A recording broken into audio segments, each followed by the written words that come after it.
Bien, buenos días, buenas tardes o buenas noches, sea cual sea la hora a la que estén viendo pues este video, ¿no? Vamos a continuar con las cuestiones de destilación. En este caso vamos a hacer una mezcla que consideramos no ideal. En el caso anterior nosotros vimos una mezcla que le llamamos idealizada, la típica mezcla que siempre vemos para todos los casos, benceno-tolueno. En este caso vamos a utilizar una mezcla que no es ideal. Sería el problema consiste en determinar el número de etapas teóricas para una columna de destilación que separa una mezcla etanol-agua, mezcla no ideal.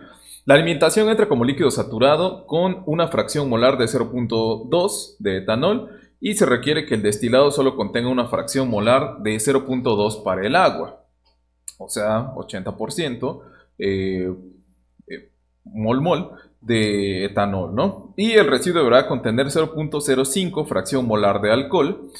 Considera que la columna de destilación opera a presión atmosférica y la relación de reflujo deberá de ser 1.5 veces la relación mínima de reflujo, ¿no? Ok, entonces, ¿cómo vamos a resolver este problema? Primero que nada, aquí tengo los datos de equilibrio de lo que vendría siendo la mezcla etanol-agua. Ya se graficaron, ya los tenemos aquí en esta gráfica de acá. Y pues ya introdujimos algunos datos, ¿no? Como vendría siendo la fracción de residuo, la fracción de alimentación y lo que vendría siendo la fracción que requerimos para el destilado. Ok, también puse la ecuación y igual a x, esta línea que tenemos aquí.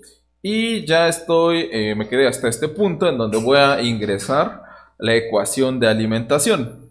Ok, entonces vamos a poner zoom primero que nada para poder ver un poco mejor. Vamos a hacer esto un poquito más pequeña para poder verla. Bueno, quizá un poco más. Para poder visualizarla, ¿no? Entonces, aquí estaríamos ya. Estamos en la parte de la alimentación. Ok, ¿qué es lo importante aquí? ¿Qué es lo importante aquí? Miren, yo voy a poner solamente para que podamos visualizarlo. En mi valor de X de alimentación, recuerdan la vez pasada, nosotros teníamos que poner una línea, ¿no? Entonces tenemos una ventaja en este caso. Si ustedes lo están haciendo a mano, van a tener una ventaja muy fuerte, porque recuerden que nuestra mezcla está entrando como líquido saturado. Entonces, líquido saturado vendría siendo este caso, ¿no? El caso 4, alimentación de líquido saturado. Para el líquido saturado, F es igual a 0. Ok. Entonces, si ustedes lo están haciendo a mano, lo único que tienen que hacer es trazar una línea que vaya desde aquí, de la alimentación, hacia arriba y que toque esta parte de acá. Como nosotros estamos utilizando el Excel, vamos a hacer esto, ¿no? Yo voy a agarrar y voy a poner 0.2 para empezar a tantear, ¿no? Ok, y lo único que tengo que hacer, pues aquí arriba, voy a definir F. Y F tendría que ser 0. Ok, entonces vamos a poner F como 1 para que nos salga, esta cuestión que sea como si estuviéramos alimentando vapor saturado.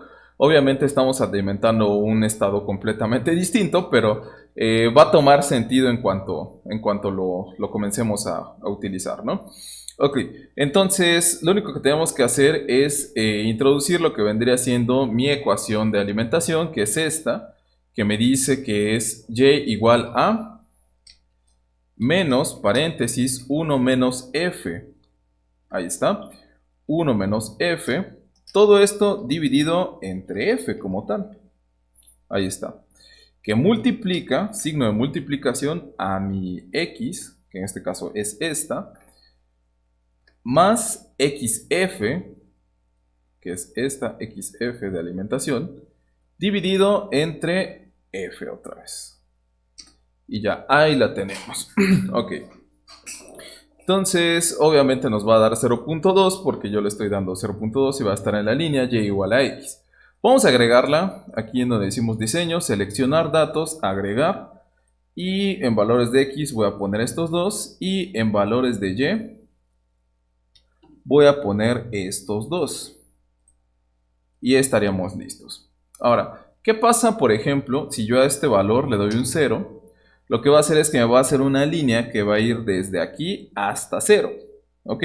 Entonces, como f vale, ¿cómo se le puede decir? 1, estaríamos suponiendo que se alimenta a vapor saturado, pero en nuestro caso no es vapor saturado, es líquido saturado. Entonces, fíjense bien, ¿qué es lo que pasa si este 1 lo empiezo a hacer más pequeño? Lo pongo 0.9, lo pongo 0.8 y se va inclinando cada vez más, ¿no? 0.5 se inclina, 0.1 se inclina bastante, ¿no? O sea, se sigue inclinando.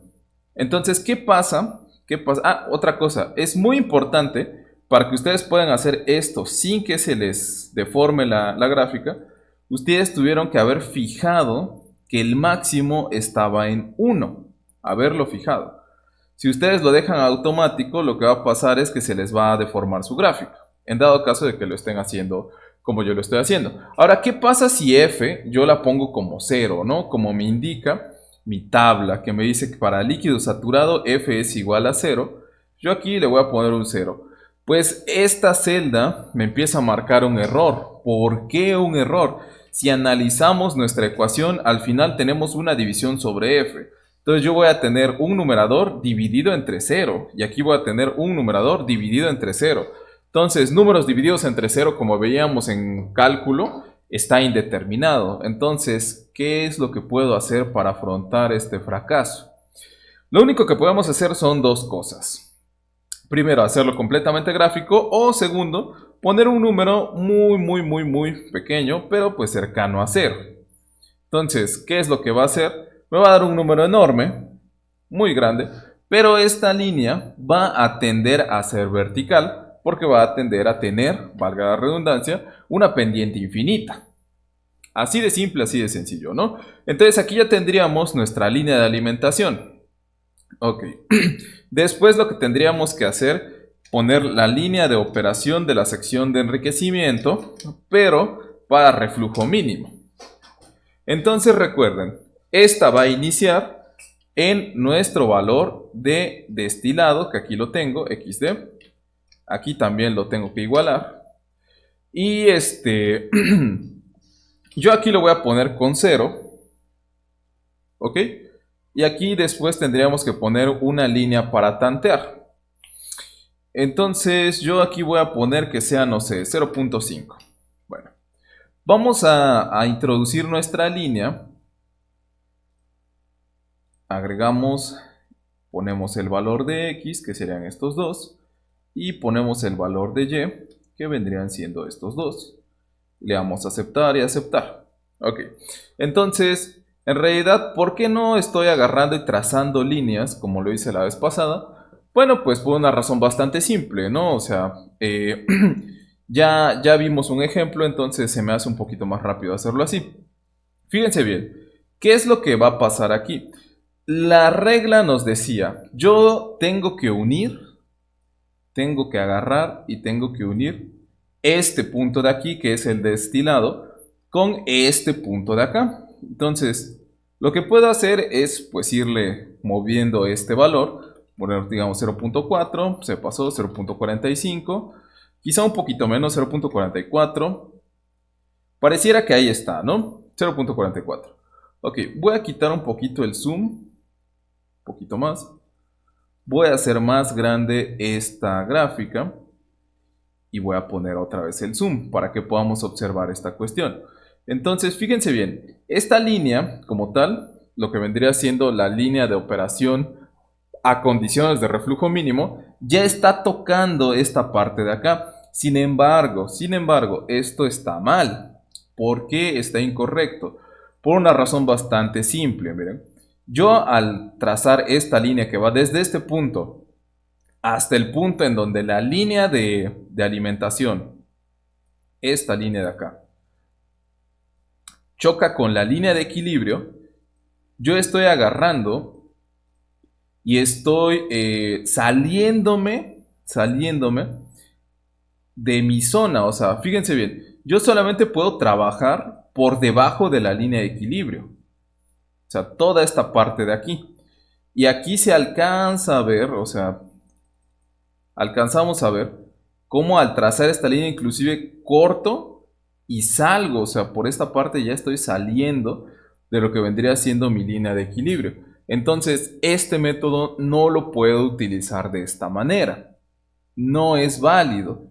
Si no es válido, entonces, ¿qué es lo que tengo que hacer? ¿Cómo puedo solucionar ese problema? Ok, bueno, pues ese problema se puede solucionar de una forma relativamente simple. Vamos a hacer otra vez esto un poquito más pequeño para que lo podamos observar con mejor detalle y para que las celdas también puedan ser visibles. Entonces, lo que puedo hacer es agarrar, fíjense bien, y trazar una línea que sea tangente con esta línea de equilibrio. O sea, que apenas si toque en un solo punto, que apenas si esté tocando la línea de equilibrio y que no se salga. O sea, en este caso nosotros tuvimos que esta línea está por encima, ¿no? Entonces lo único que tenemos que hacer es agarrar y procurar que esta línea no se salga. Entonces, pues es lo que vamos a hacer ahora. Bueno, si me deja mover esta cuestión, vamos a ponerla por acá.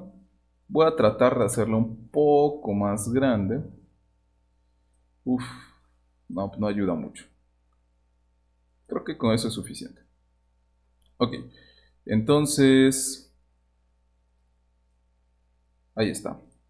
Entonces, yo al modificar este valor, estaré modificando el valor de la ordenada al origen, ¿no? Entonces, voy a ponerlo un poco más abajo, ¿no? Vamos a ponerlo en 0.4. Entonces, aquí yo alcanzo a observar que sigue cortando, ¿eh? Tal vez si hacemos un zoom un poquito más específico, sigue cortando, ¿no? Entonces voy a ponerle 0.3 y aquí ya no corta. Sin embargo, no está chocando con la línea de equilibrio. Entonces voy a ponerle 0.35 y pues pareciese que en este caso sí ya lo tenemos.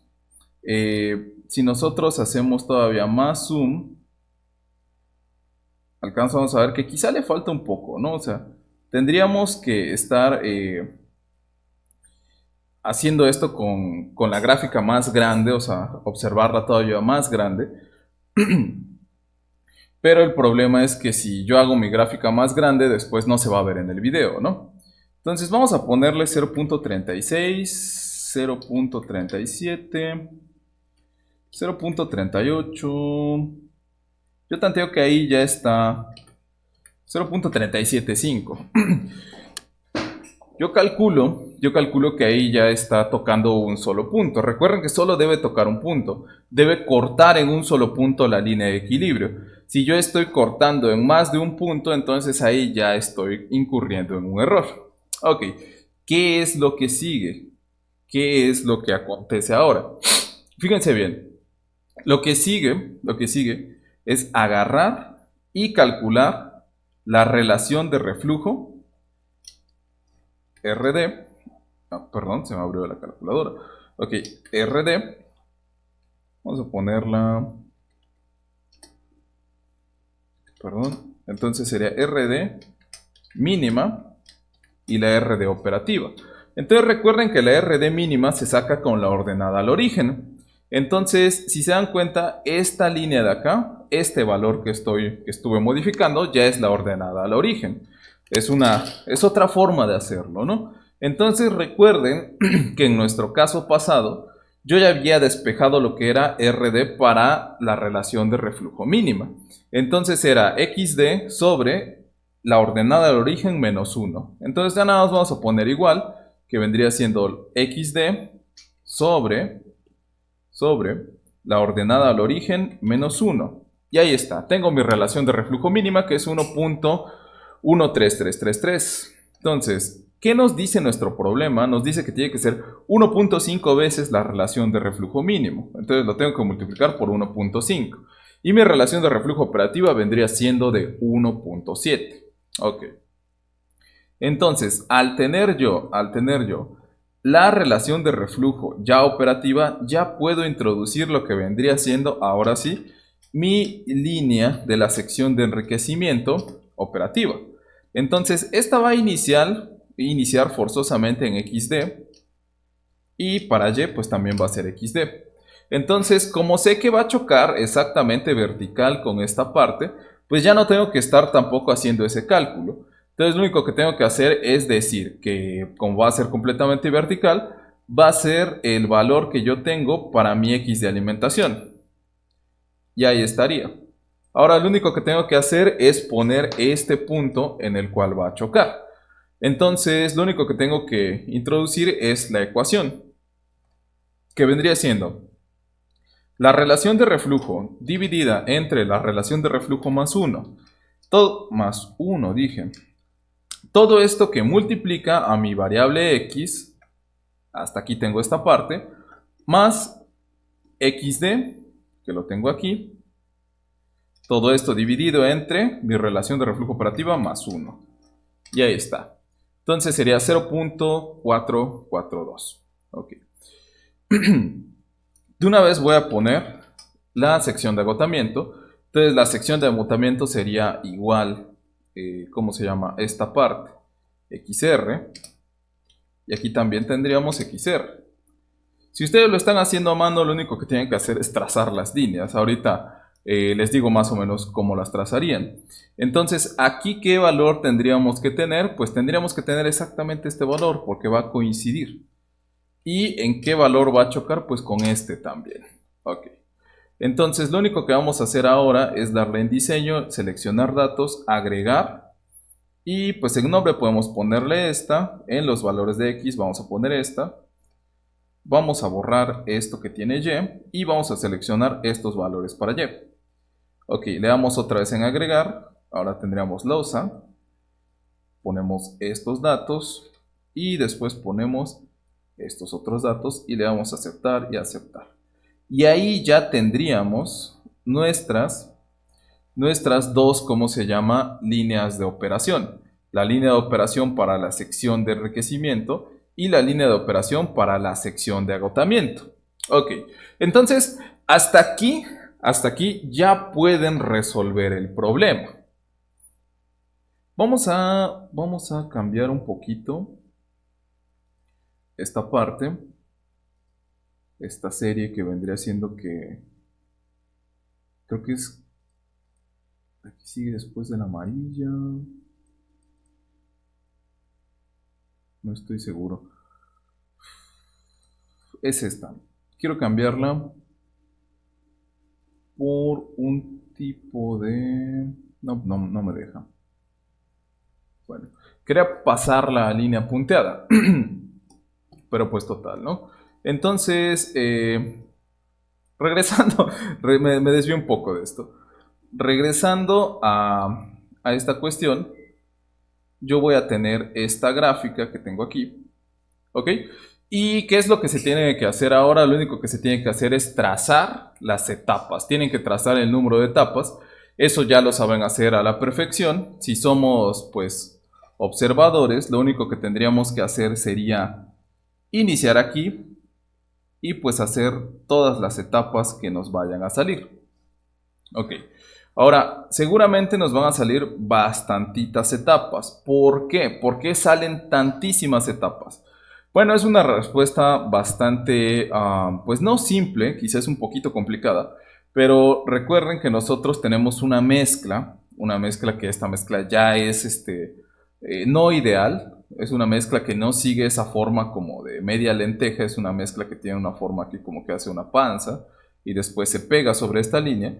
Y observen, en la línea naranja nosotros tenemos la ecuación y igual a x. Y observamos que aquí hay un punto en donde la línea de equilibrio toca con esta parte. Entonces, esta intersección se conoce como azeótropo.